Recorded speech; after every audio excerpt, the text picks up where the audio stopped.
Welcome to Chapter 8. I'm Matt Lambert with DPZ Co-Design. This chapter is about the guide documents themselves and how to use them. Two guides have been created to help you reinvigorate your city or village. The first guide, on the left, focuses on downtowns and traditional main streets.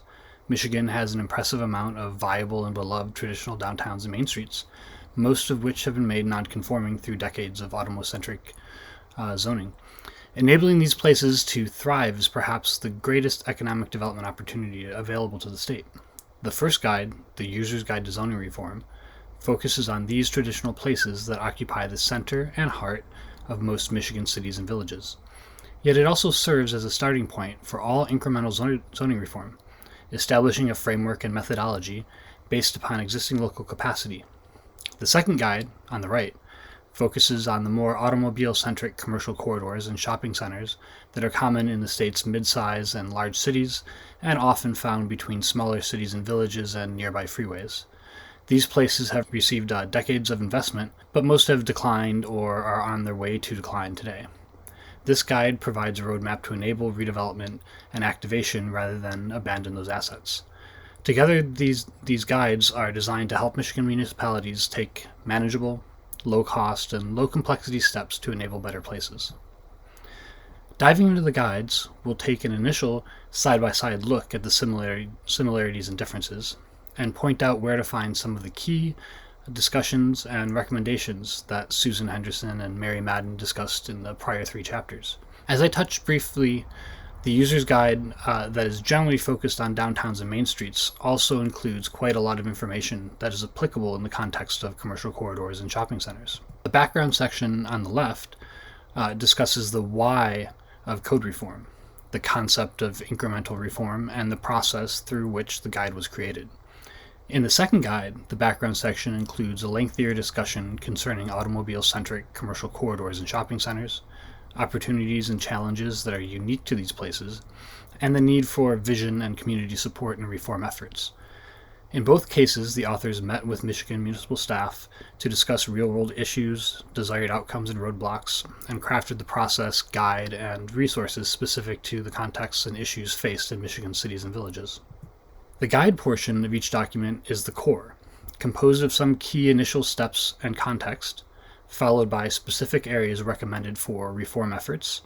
As you can see, the two guides differ substantially here. In the user's guide, on the left, the downtowns and main streets, there are fewer sections because the solutions are more normative and straightforward. For commercial corridors and shopping centers, there's more variety in the existing context. We'll dive in shortly.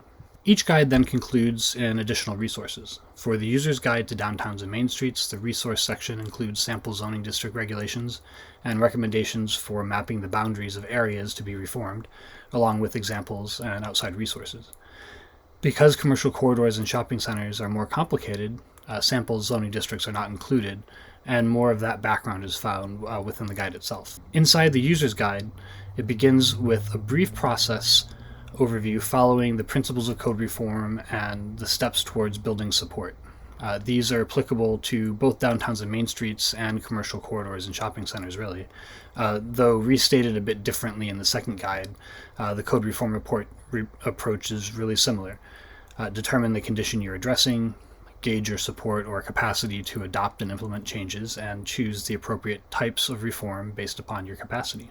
Next, the guide identifies a few specific concept definitions which provide background on some of the code reform terms and areas of focus that may not be commonly used today, such as place types, shared parking, and build-to lines. With that background information, the guide begins with descriptions of the 3 place types covered: main streets, downtowns, and adjacent neighborhoods. Guide recommendations and the sample zoning districts in the resources section are divided by their applicability to these contexts. The areas of reform follow, which describe the different categories used to group code reform steps: streetscape, building form, use, frontage, and parking. The remaining sections of the guide are divided into these categories. The resource portion of the user's guide begins with a quick start primer, which supplements the section using this guide to assist in determining the place type and where to target reform efforts. This is aimed towards selecting the right sample code to consult. The sample code sections follow, which appear like this. The code is intended as a sample zoning district which could be used after modification to your specific condition as a drop-in district, or simply be consulted when drafting your own code reform language. Following are examples of how downtown, Main Street, and adjacent neighborhood districts are intended to be mapped using 3 place types for reference: downtown Saginaw, Howell, and Fowler. And the resource section concludes with examples of buildings where national retailers play nice with the context, along with additional resources. The Commercial Corridors and Shopping Centers guide begins similarly with usage steps and concept definitions. In this second guide, the usage steps include substantially more information.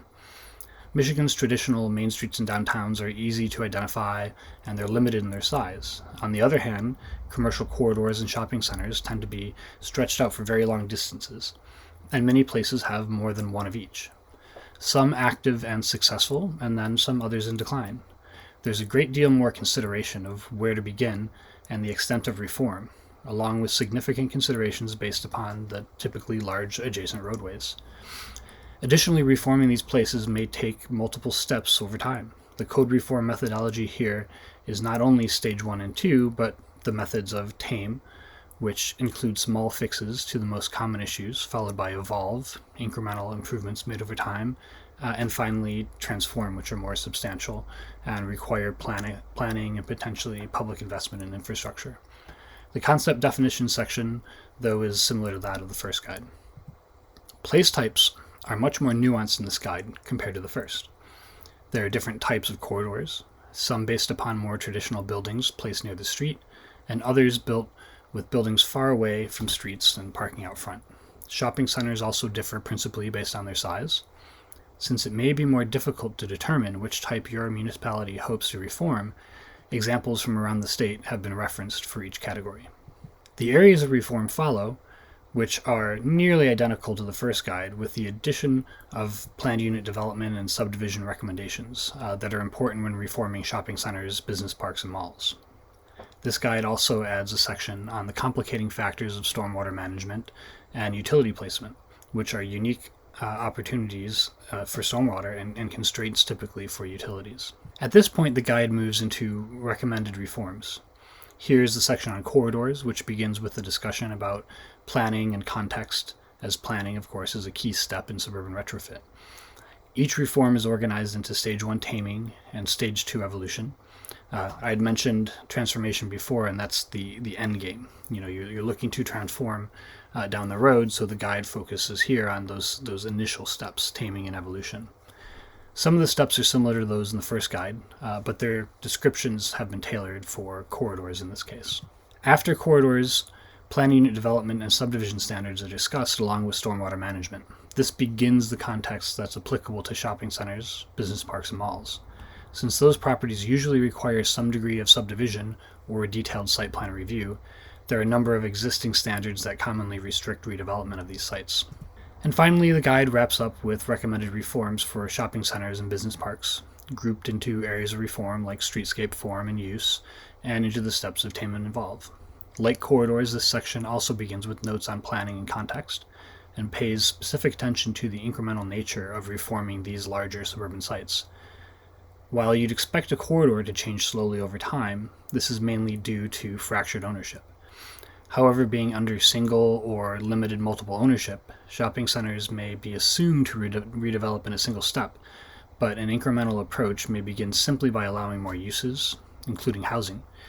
The greatest redevelopment asset in a shopping center is the large underutilized parking lot, which may gain new buildings while existing ones continue to operate. The document wraps up with a resources section focused on examples. Success stories include suburban retrofits from around the country, followed by successful corridor reform in Michigan, and examples of reform that has dealt with state highways, as well as resources from MDOT and the FHWA. That wraps up an overview of what is where within the two guides. Each provides background on incremental zoning reform, along with steps to determine the type of reform that may be necessary to improve your downtowns and main streets or commercial corridors and shopping centers. The guides identify those most common roadblocks to good outcomes and simple steps to encourage positive change. If you can enact all or most of the recommendations today, wonderful. But we expect that zoning reform for many will occur through a few small changes year after year. We hope these steps towards reform will improve economic performance, but perhaps most importantly, improve the daily lives of residents in your city or village.